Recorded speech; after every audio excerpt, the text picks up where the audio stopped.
Hello students. So yesterday we have started the poem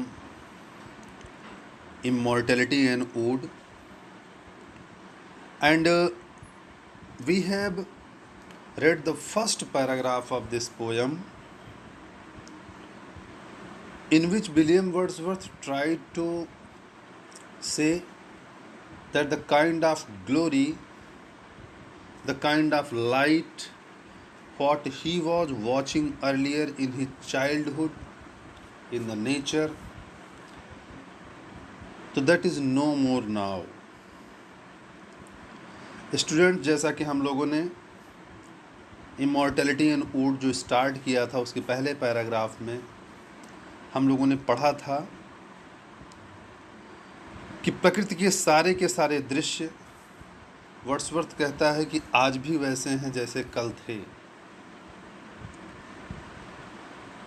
किंतु जिस प्रकार की ग्लोरी उसे बचपन में दिखाई पड़ती थी, जिस प्रकार का आनंद उसे उसके बचपन के दिनों में महसूस होता था, तो वो आज उसको दिखाई नहीं पड़ रहा है। ऐसा नहीं कि प्रकृति के दृश्य बदल गए हैं, प्रकृति के आयाम बदल गए हैं, लेकिन उसका सबसे बड़ा रीज़न ये है स्टूडेंट्स कि विलियम वर्ड्सवर्थ स्वयं बदल गया है। उम्र बढ़ने के साथ साथ उसके ऊपर संसार कहीं न कहीं हावी होने लगा है। तो इस संबंध में स्टूडेंट्स हम लोगों ने पहला पैसेज पढ़ा था, there was a time when meadow grove and stream the earth and every common sight to me did seem apparelled in celestial light, the glory and the freshness of a dream. It is not now as it hath been of yore, turn wheresoever I may, but night or day, the things which I have seen, I now can see no more. Means William Wordsworth says कि the things which I have seen, I now can see no more. What scene of nature, what kind of form of nature he has seen in his earlier days, in his childhood, so now at this time he cannot see that, and he ensures that he is unable to watch. वो देखने में अक्षम इसलिए है क्योंकि उसकी दृष्टि में परिवर्तन हुआ है। प्रकृति के आयाम तो कल जैसे थे वैसे आज भी हैं और कल भी रहेंगे, किंतु अब उसे प्रकृति में वो आनंद नहीं दिखाई पड़ रहा है। प्रकृति को देख करके उस प्रकार के दिव्य भाव उसके मन में नहीं आ रहे हैं, क्योंकि कहीं न कहीं उम्र बढ़ने के साथ साथ जो संसार की दुर्वासनाएं हैं, दुराग्रह हैं संसार के, उन चीज़ों ने विलियम वर्ड्सवर्थ के अंतःकरण को घेर लिया है। वर्ड्सवर्थ कहता है कि कुछ भी नहीं बदला। द रेनबो, स्टूडेंट्स हम लोग यहाँ से स्टार्ट करते हैं कि the rainbow comes and goes, इंद्रधनुष आज भी उगता है। स्टूडेंट्स, बचपन में आप लोगों ने इंद्रधनुष को आसमान में देखा होगा।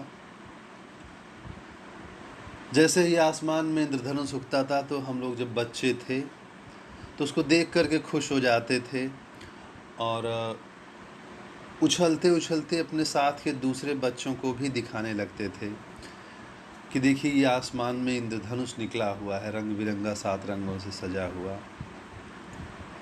स्टूडेंट, जैसे इंद्रधनुष हमारे बचपन में निकलता था आज भी निकलता है, लेकिन जो एक्साइटमेंट हमारे बचपन में हमको मिलता था उस इंद्रधनुष को देख करके, उसको देख कर के जो खुशी हमको मिलती थी, जो आनंद हमको मिलता था प्रकृति के उस अद्भुत स्वरूप को देख कर के, कहीं न कहीं आज भी वो निकलता है, लेकिन उस तरीके का आनंद हमको शायद प्राप्त नहीं होता है। इसलिए वर्ड्सवर्थ कहता है कि आज भी इंद्रधनुष तो हमको खूबसूरत लगता है। The rainbow come and goes, आज भी इंद्रधनुष निकलता है, फिर से छुप जाता है। एंड लवली इज अ रोज, आज भी गुलाब वैसा ही खूबसूरत है। न इंद्रधनुष बदला है, न उसके निकलने का तरीका बदला है, न उसके आसमान में खोने में कोई अंतर आया है। आज भी गुलाब वैसे ही खूबसूरत हैं। The moon doth with delight, चांद उतना ही खूबसूरत आज भी है। जो चांद की ग्लोरी है, जो चांद की ब्यूटी है, it has same kind of beauty what it has earlier. There is no difference in its glory. Wordsworth says that all the natural objects are same still today. The rainbow comes and goes, and lovely is the rose. The moon doth with delight look around her when the heavens are bare. Heavens are bare. Heavens means sky. जब एकदम खुला आसमान होता है, कहीं कोई बादल नजर नहीं आते हैं, heavens are bare, तो the moon doth with delight look around her, तो चांद को वैसा ही आनंद दिखाई पड़ता है। आसमान में एक भी बादल का कोई टुकड़ा नहीं है।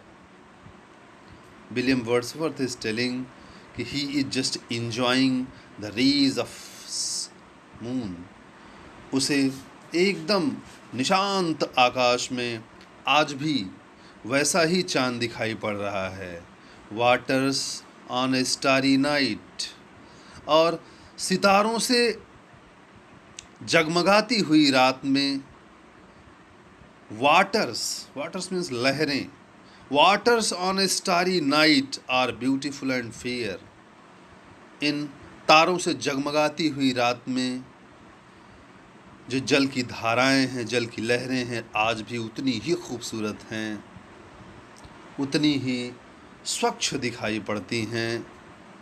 The sunshine is a glorious birth, the sunshine is glorious birth.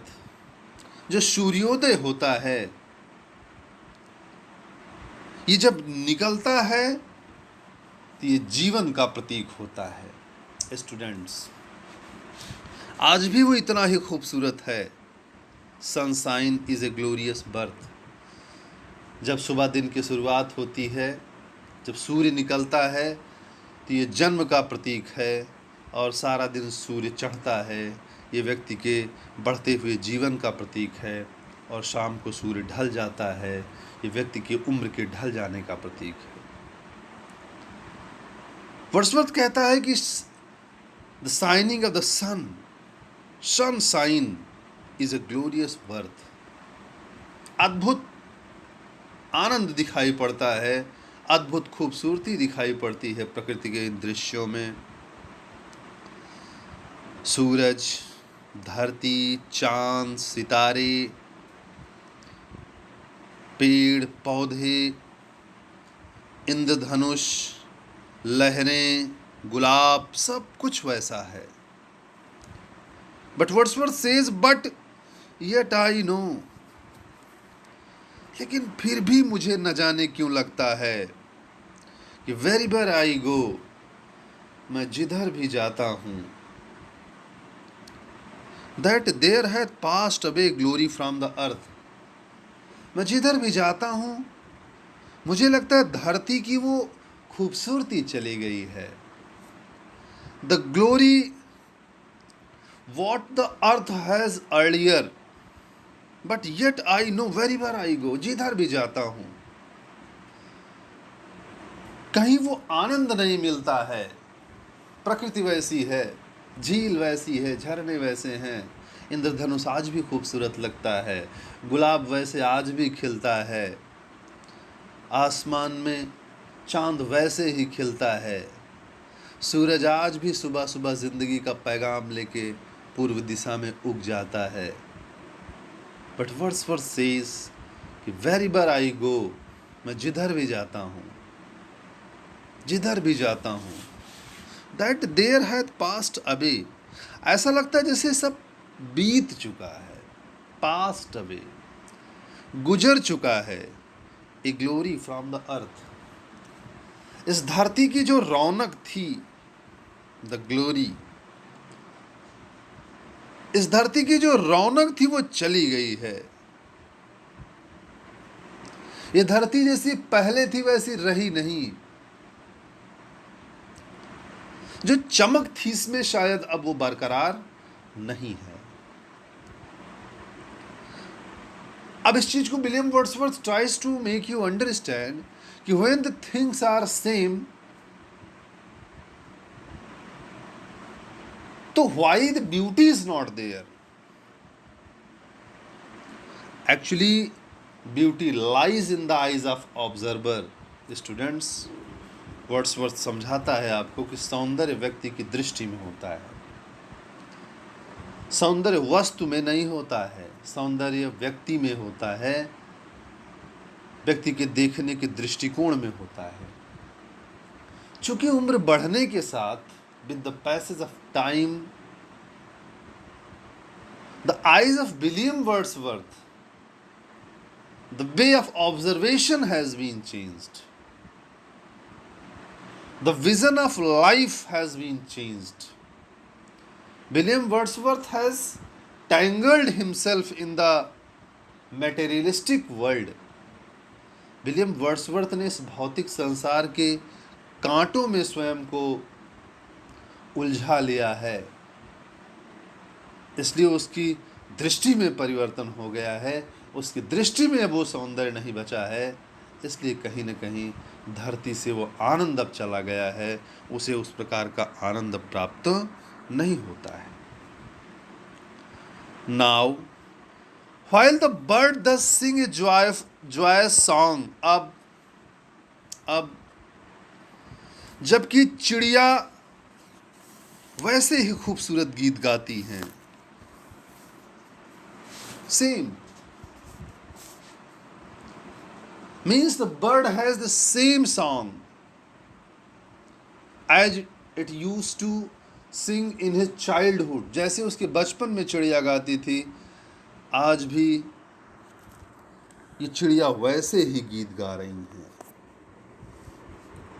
Now, while the birds thus sing a joyous song, and while the young lambs bound as to the tabor's sound, आज भी जो छोटे छोटे Lamb's हैं, छोटे छोटे मेमने हैं, मेमना जानते हैं ना, हिरन का बच्चा। स्टूडेंट्स, आज भी जो हिरन के बच्चे हैं वो वैसे ही आनंदित हैं, उसी प्रकार से आनंद को प्राप्त कर रहे हैं, उछल कूद रहे हैं। जब उनको आवाज़ें सुनाई पड़ती हैं टैबर की, टैबर स्टूडेंट्स एक प्रकार का आप कह सकते हैं कि म्यूजिकल इंस्ट्रूमेंट आप कह सकते हैं, ओके। तो एक प्रकार का म्यूजिकल इंस्ट्रूमेंट है टैबर। जब उस म्यूजिकल इंस्ट्रूमेंट तबला जैसा होता है, उसकी आवाज़ को सुनते हैं, तो जो मेमने हैं वो आज भी उसी तरीके से उछलने लगते हैं, आज भी उसी तरीके से आनंदित हो जाते हैं जैसे मेरे बचपन में। वर्ड्सवर्थ कहता है, now while the birds thus sing a joyous song, and while the young lamb bound as to be Tabor's sound, as the young lambs छोटे छोटे जो मेमने हैं, राइट, भेड़ के जो छोटे छोटे बच्चे हैं, भेड़ों के बच्चे आज भी वैसे ही स्वच्छंद मन से जब टैबर साउंड को सुनते हैं तो वैसे ही भागते हैं इधर उधर, उतने ही खूबसूरत लगते हैं।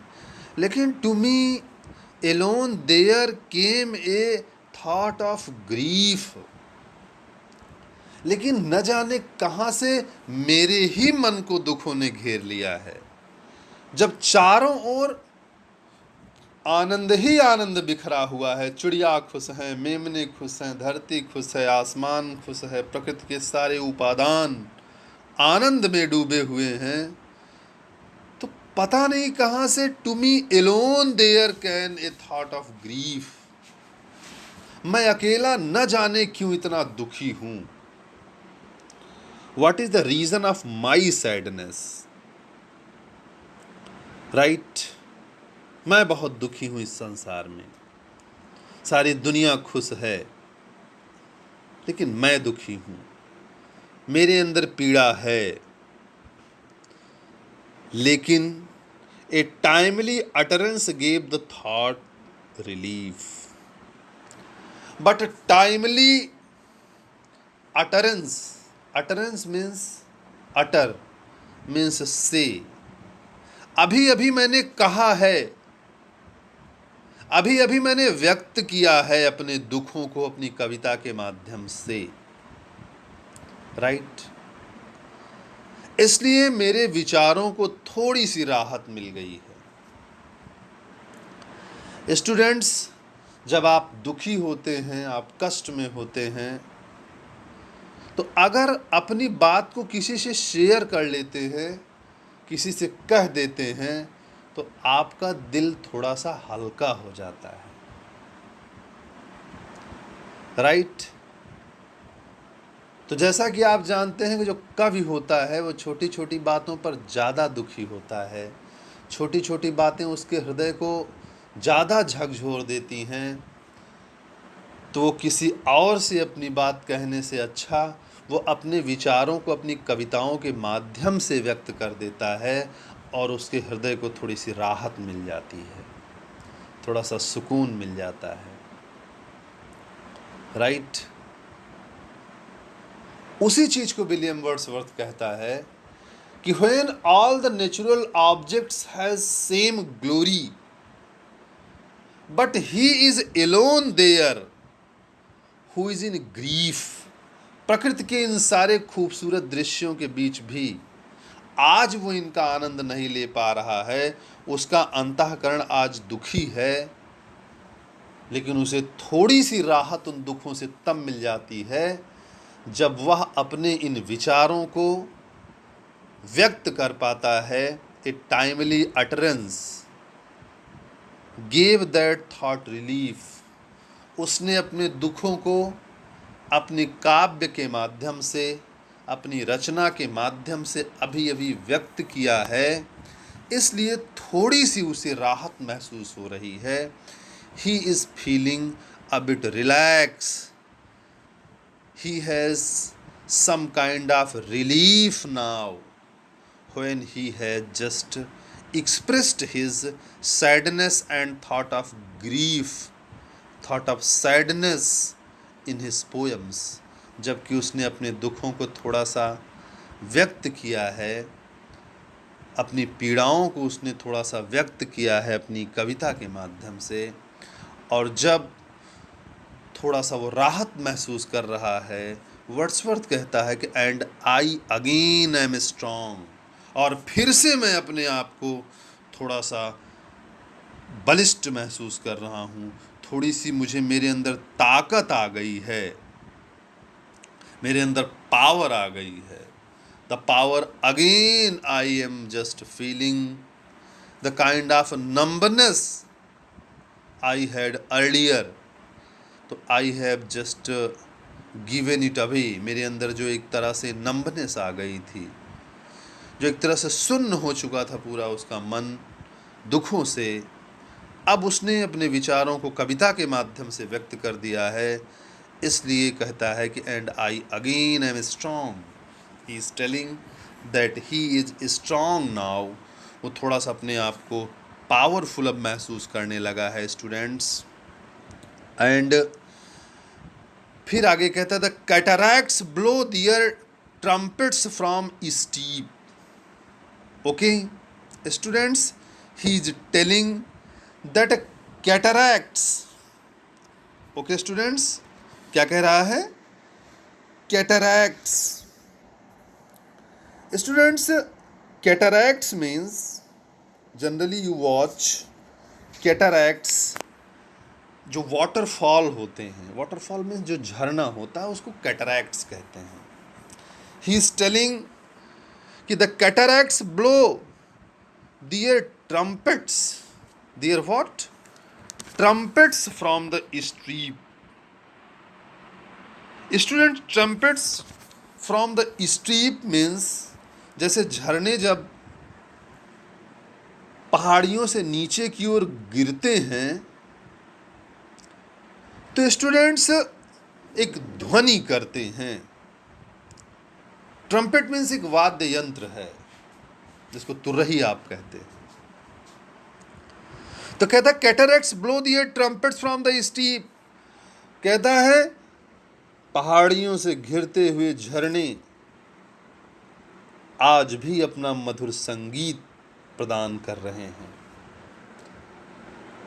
झरनों के गिरने से जो ध्वनि उत्पन्न होती है, जो मधुर ध्वनि उत्पन्न करती है, उसकी तुलना विलियम वर्ड्सवर्थ ट्रम्पेट से करता है, ट्रम्पेट साउंड से करता है, संगीत से कहता है कि पहाड़ियों से झरते हुए झरने, पहाड़ियों से गिरते हुए जो ये वाटरफॉल हैं, इनका संगीत आज भी सुनाई पड़ता है।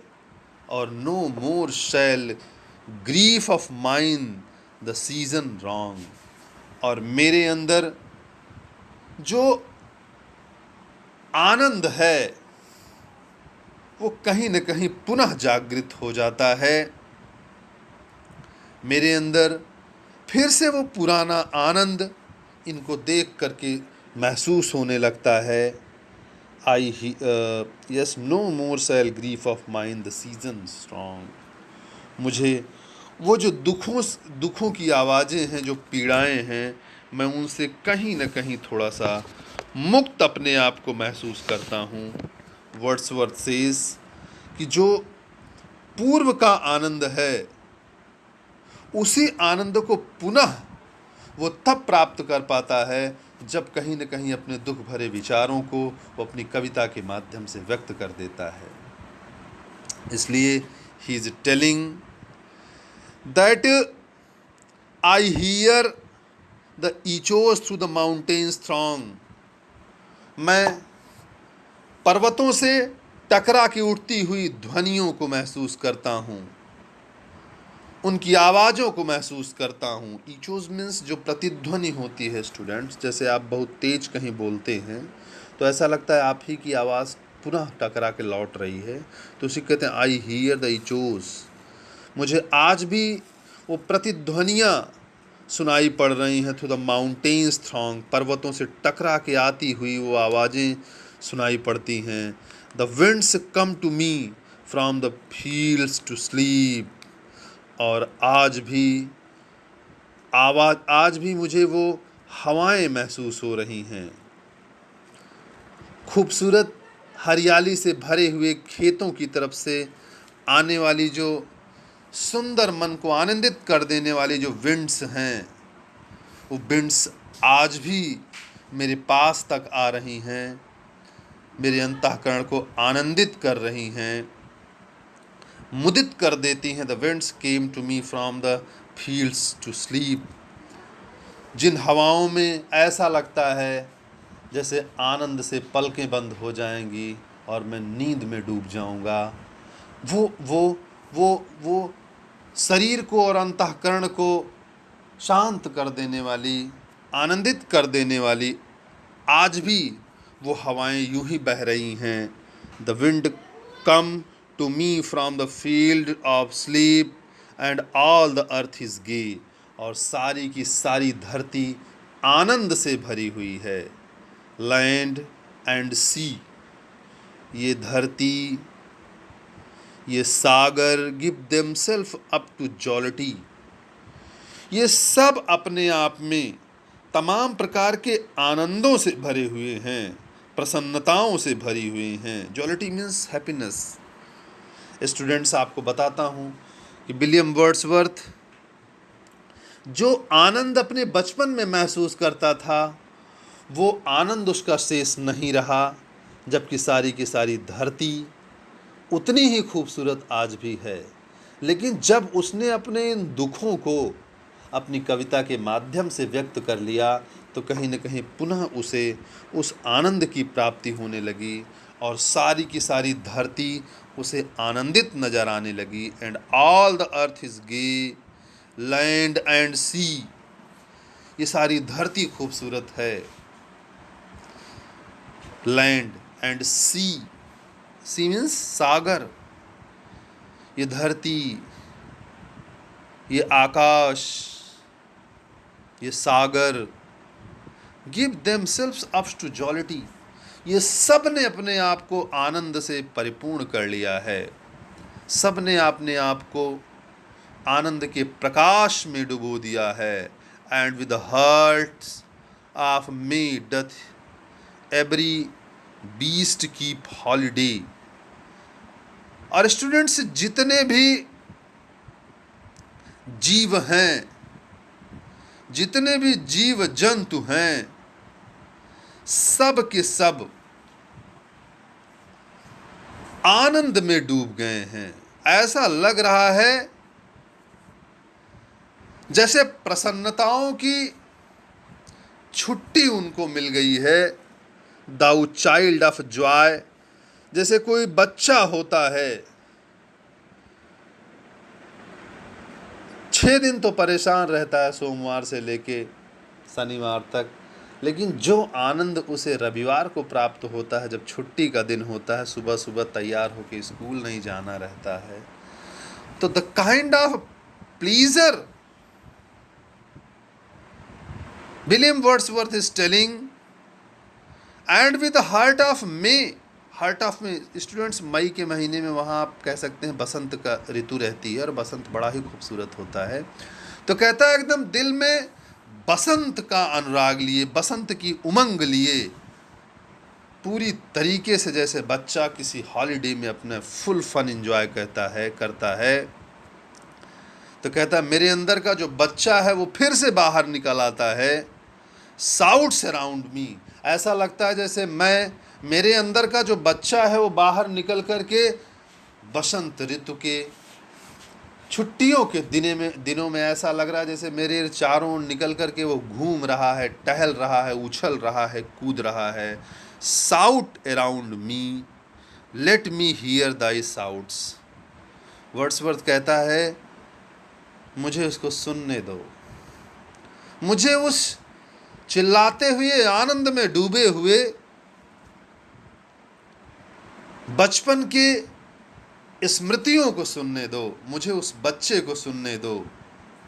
दाउ हैप्पी शेफर्ड बॉय, और कहीं न कहीं अपने बचपन को, उस जो गड़रिया है, जो शेफर्ड बॉय मीन्स जो देहाती बच्चा है, जो गांव का बच्चा है, जिसे संसार के लैपटॉप ने नहीं छुआ है, जिसे शहरों के मोबाइल फ़ोन ने नहीं छुआ है, जो स्वच्छंद मन के साथ, वो एक देहात का बच्चा, एक शेफर्ड बॉय जो आनंद के साथ चारों ओर टहल रहा है, घूम रहा है, उछल कूद रहा है, जो आनंद उसकी आवाज़ों में विद्यमान है, उसके उछलती हुई ध्वनियों में विद्यमान है। वर्ड्सवर्थ कहता है मुझे उसको सुनना है, मुझे आनंद की प्राप्ति उसमें होगी। मुझे शहर के शोर में वो आनंद नहीं मिलने वाला है, जो आनंद मुझे उस गांव के एकदम देहाती बच्चे के आनंद में मुझे जो महसूस होने वाला है, वो आनंद मेरे अंदर ऊर्जा का संचार करने वाला है। विलियम वर्ड्सवर्थ सेज, ई ब्लेस्ड क्रिएचर्स, ई ब्लेस्ड क्रिएचर्स। स्टूडेंट्स, उसको विलियम वर्ड्सवर्थ संबोधित करते हुए कहता है कि ई ब्लेस्ड क्रिएचर, तुम तो सबसे सौभाग्यशाली हो। ऐ गडरिये के बच्चे, ऐ देहात के बच्चे, ऐ गंदे गंदे मैले कुचैले कपड़े पहनने वाले बच्चे, तुम बहुत सौभाग्यशाली हो। स्टूडेंट्स, लास्ट ईयर मैंने जब आप लोगों को पढ़ाया था रविंद्रनाथ टैगोर को, तो उसमें एक पोयम मैंने आप लोगों को पढ़ाई थी, जिसमें एक बच्चा अपनी माँ से नाराज़ होकर के कहता है कि माँ, मेरे ये सारे गहने उतार लो, मुझे ये गहने अच्छे नहीं लगते हैं।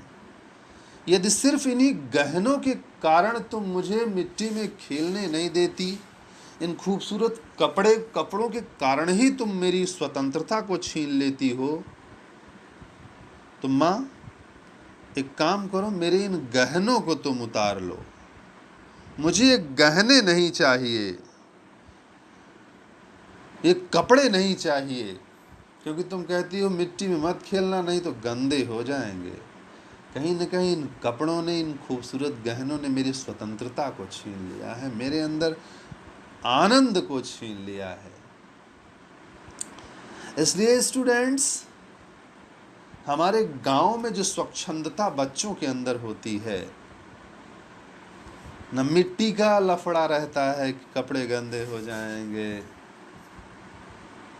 न शैम्पू का लफड़ा रहता। आजकल तो खैर गांव में भी बड़ा फैशन हो गया है, लेकिन वर्ड्सवर्थ उस देहात के बच्चे को कहता है कि यार तुम सबसे सौभाग्यशाली हो, क्योंकि तुम्हारे अंदर ये दुनियादारी नहीं है। जो आनंद तुम्हारे अंदर है, जो मस्ती तुम्हारे अंदर है, जिस तरीके से तुम उछल कूद रहे हो, जिस तरीके से तुम आनंदित हो, यार सुनो, ई ब्लेस्ड क्रिएचर, तुम दुनिया के सबसे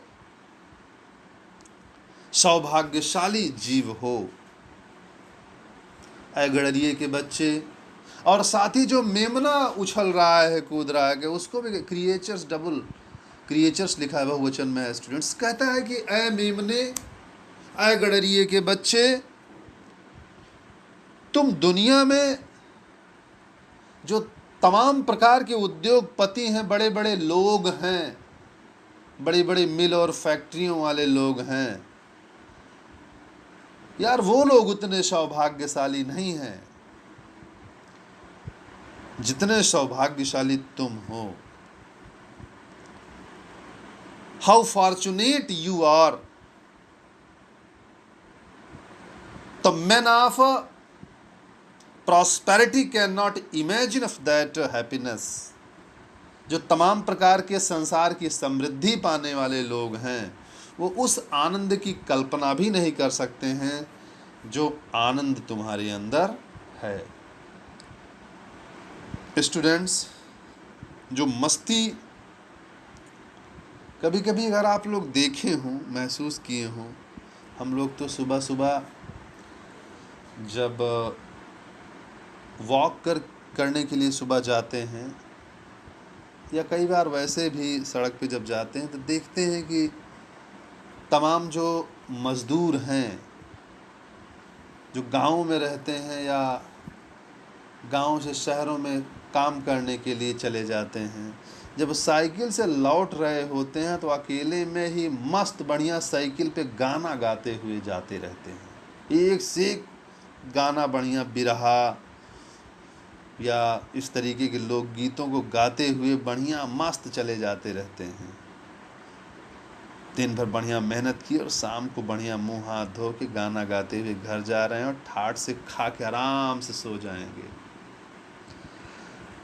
मुझे लगता है कि यार ये आनंद, ये मस्ती तो बड़े होने के बाद बड़े लोगों में कभी रहती ही नहीं है। उनके अंदर से जो आनंद का भाव है, कहीं न कहीं वो तनाव में घिर जाता है और तनाव उनका स्थान ले लेते हैं। राइट? क्लियर? बड़े घर की महिलाओं को आप लोगों ने स्वच्छंद मन के साथ हंसते हुए नहीं नहीं देखा होगा। वो हमेशा तनाव से घिरी रहती हैं। उनकी शक्ल देख लीजिए आप लोग, ऐसा लगता है मतलब जैसे कोई उनको आंतरिक ऐसी समस्या है जिसको किसी से कह नहीं सकते और एकदम मुंह फुलाए रहते हैं। लेकिन जो गांव देहात की भाभियाँ होती हैं, जो बुआ होती हैं, उनको देखिए छोटी छोटी बात पे वो मजाक कर लेती हैं, हंस लेती हैं, चहकती रहती हैं। गांव में जो किसान हैं, सुबह उठते ही जैसे ही उठते हैं हम लोग, तो गांव में आसपास कोई द्वार बहार रहा है, तो कोई खेतों की तरफ जा रहा है, तो कोई पलरा लेके गोबर फेंकने जा रहा है, और एक दूसरे को देख के कोई न कोई मजाक कर देते हैं और हंस लेते हैं, आनंदित हो जाते हैं। ये मस्ती बड़े लोगों में नहीं है। इसलिए वर्ड्सवर्थ कहता है, यार तुम लोग दुनिया के सबसे सौभाग्यशाली हो क्योंकि हंस सकते हो, क्योंकि तुम मस्त हो, आनंदित हो। ये आनंद का खजाना तुम्हारे पास है, प्रसन्नताओं का भंडार तुम्हारे पास है। इसलिए you are the blessed creatures. दुनिया के सबसे अमीर आदमी तुम हो, दुनिया के सबसे सौभाग्यशाली आदमी तुम हो, क्योंकि तुम्हारे पास एक ऐसा गहना है, तुम्हारे पास एक ऐसी दौलत है जो दुनिया के किसी अमीर आदमी के पास नहीं है। वो है मस्ती। स्टूडेंट्स, जिसकी मस्ती जिंदा है उसकी हस्ती जिंदा है। जिसके अंदर आनंद शेष है उसका जीवन शेष है। जो हंस सकता है वो जिंदा है, वरना तो हंसने के लिए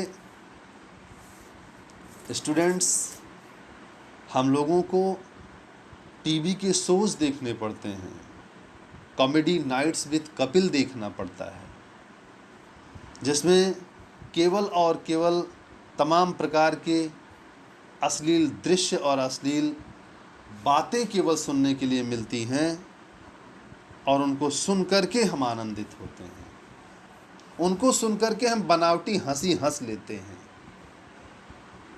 जो नेचुरल हंसी है, जो अंदर से स्वयं से प्रसन्नता निकलती है, वो हंसी, वो प्रसन्नता गायब हो चुकी है। वर्ड्सवर्थ कहता है कि लेकिन जिन देहातों में, जिन उन सुदूर अंचल के गांवों में आज अभी जो ये शहरों का नशा है वो नहीं पहुंचा है, जहां बिस्लेरी की बोतलें नहीं पहुंची हैं, जहां गैस चूल्हा नहीं पहुंचा है, जहां ये मोबाइल फोन के टावर नहीं लगे हुए हैं, जहां गैस की बीमारियां नहीं पहुंची हैं, जहां पिज्ज़ा, बर्गर और चाउमीन के ठेले नहीं लगने लगे हैं, जो आज भी गांव है, जो देहात है, उनमें रहने वाला जो जीवन है, उनको जीने वाले जो लोग हैं, वर्ड्सवर्थ उनको देखता है, उनको आनंदित होते हुए देखता है। उस देहाती गड़रिए के बच्चे को देख करके, उस मेमने को देख करके कहता है कि यार यू ई ब्लेस्ड क्रिएचर्स, तुम सौभाग्यशाली हो, परम सौभाग्यशाली हो। I have heard the call to each other make. Students, he is telling, कहता I have heard the call, मैंने तुम्हारे आनंद को सुना है। ई टू ईच अदर मेक, जो तुम एक दूसरे को आवाहित कर रहे हो, एक दूसरे को बुला रहे हो। स्टूडेंट्स, कभी ऐसा लगता है जैसे मेमना बुला रहा है उस बच्चे को, और कभी लगता है जैसे बच्चा उस मेमने को बुला के खेल रहा है। दोनों एक दूसरे के साथ मस्त हैं, प्रसन्न हैं एकदम से। I have heard the call ye to each other make, I see the heavens laugh with you in your jubilee। और जब तुम दोनों मस्त हो एक दूसरे के साथ, ऐसा प्रतीत होता है। I see the heaven laughs with you। तो तुम्हारी हंसी में ऐसा लगता है जैसे वो स्वर्ग की आभा हंस रही हो। स्वयं तुम्हारी हंसी में उस परमपिता परमेश्वर के दर्शन मैं कर पा रहा हूँ। ही is telling I see the heavens laugh with you। ऐसा लग रहा है जैसे तुम्हारे साथ वो स्वर्ग हंस रहा है, तुम्हारे साथ ईश्वर हंस रहा है। With you in your jubilee. Jubilee means आनंदित कर देने वाले एक क्षण, एक उत्सव। तुम जो आनंद का उत्सव मना रहे हो एक दूसरे के साथ, मस्त एकदम स्वच्छंद, संसार की चिंताओं से मुक्त। ऐ गड़रिए के बच्चे, ऐ देहाती बच्चे, ऐ गांव के बच्चे, तुम और मेमने जिस तरीके से आनंद में डूबे हुए हो, एकदम हृदय से तुम्हारी मस्ती निकल रही है, हृदय से आनंद निकल रहा है। उसमें आई सी, मैं देख पा रहा हूं जैसे heavens laugh with you। जैसे तुम्हारी इस मस्ती में स्वयं ईश्वर शामिल हो गया है। तुम हंस रहे हो तो लग रहा है ईश्वर हंस रहा है। The heaven laughs with you in your jubilee। तुम्हारे आनंद के इन क्षणों में स्वयं वो विधाता प्रसन्न है। इस हंसी में, स्वच्छंद आनंद में, इस मस्ती में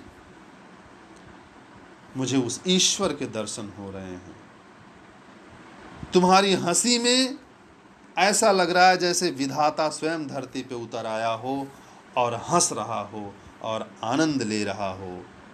स्टूडेंट्स, विलियम वर्ड्सवर्थ कहता है, my heart is at your festival. और तुम्हारे इस आनंद के उत्सव का गुलाम हो गया है मेरा दिल। तुमने मेरे हृदय को जीत लिया है। My heart is at your festivals, my head hath it's coronal. He is telling students कि मेरा जो हृदय है वो तुम्हारे इस आनंद में शामिल हो गया है। And my head hath it's coronal. और ऐसा लग रहा है जैसे आनंद का जयमाल पहन लिया है मेरे सर ने, मेरे गले में आनंद की माला पड़ गई है। तुम्हारे आनंद के साथ मैं इतना प्रमुदित हो गया हूं, इतना आनंदित हो गया हूं कि मेरा हृदय तुम्हारी मस्ती में शामिल हो गया है। My heart has be accompanied with you. तुम्हारे सानिध्य में डूब गया है। और ऐसा लग रहा है जैसे आनंद की पुष्पमाला मेरे गले में पड़ गई है, आनंद का पुष्पहार मेरे गले में पड़ गया है। The fullness of your bliss, जो एक पूर्णता है आनंद की। The fullness of your bliss. Students, William Wordsworth कहता है कि जो फुलनेस है, fullness means completeness, bliss means happiness, जो पूर्ण आनंद है तुम्हारे अंदर, जो आनंद की पूर्णता है। दुनिया के लोग जब आनंदित होते हैं, प्रसन्न होते हैं, तो वो पूर्ण आनंद नहीं होता है, कहीं ना कहीं उसमें बनावटीपन शामिल होता है। But the fullness of your bliss, तुम्हारे आनंद की जो पूर्णता है, अर्थात तुम्हारा आनंद वास्तविक आनंद है, complete happiness you have. I feel it all. उस आनंद को मैं पूरी तरीके से महसूस कर पा रहा हूँ। उस आनंद को मैं अपने अंतःकरण में आई फील इट ऑल, इसको पूरी तरीके से मैं अपने अंदर महसूस कर पा रहा हूँ। जो उल्लास, जो आनंद तुम्हारी आवाज़ों में है, उसको मैं पूर्ण रूप से महसूस कर पा रहा हूँ। ओके स्टूडेंट्स, तो I think I have completed the lecture of the day, and after this I will just proceed tomorrow. I will go ahead tomorrow. Thank you students, thanks a lot, thank you very much.